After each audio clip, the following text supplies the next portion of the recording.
জন্মের পর থেকে আজও ভাত খাননি ৫৪ বছর বয়সী দেলোয়ার হোসেন। এমনকি ভাতের স্বাদ কেমন তাও জানেন না তিনি, তবুও দিব্যি সুস্থ আছেন। তার এমন জীবনযাপন দেখে বিস্মিত আত্মীয়স্বজন সহ স্থানীয়রা।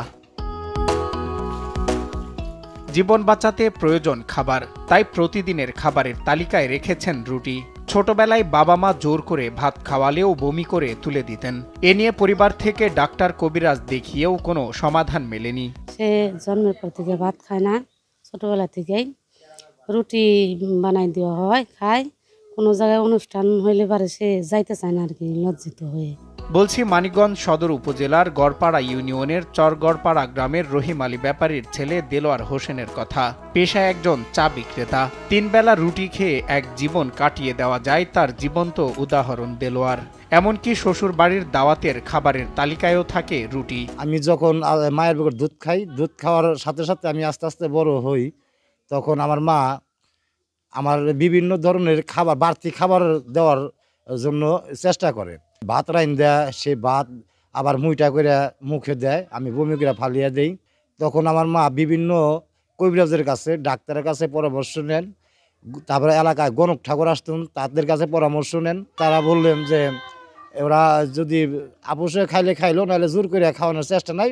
যদি দাওয়াত দিত আত্মীয় স্বজন বাড়িতে, তখন মা ওই বাড়িতে রুটি বানিয়ে তিনি নিয়ে যাইতো, ওই বাড়িতে যায় বৈশা খাইতেন। পরিবারের সবাই যখন ভাত খায় তখন তার জন্য আলাদা করে রুটি করতে হয়, এমনটাই জানালেন তার স্ত্রী। ভাত তরকারি রান্না করা কোনো সমস্যা না, কিন্তু রুটি বানান, ফিরা বেলন অনেক কিছু টানা লাগে, আমার অনেক কষ্ট হয়। মেয়ে স্কুলে যায়, ছেলেরা স্কুলে যায়, আমার অনেক কষ্ট হয়ে যায়। কিন্তু কিভাবে জনি রুটি খেয়ে থাকে আমি এটা বলতেই পারি না।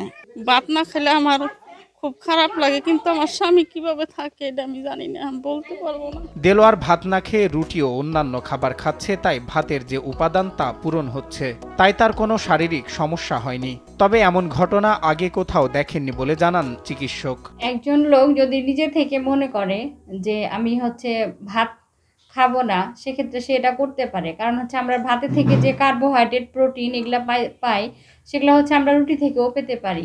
আমি মনে করি যে ভাতের থেকে আমরা যদি রুটি খাই, সেক্ষেত্রে তার শারীরিক অসুস্থতা, দুর্বলতা এগুলো একটু কম হবে। অসুস্থতা নিয়ে কোনোদিন ডাক্তারের কাছে যেতে হয়নি বলে জানান দেলোয়ার হোসেন। আগামীতেও এভাবেই রুটি খেয়ে জীবন পার করতে চান তিনি।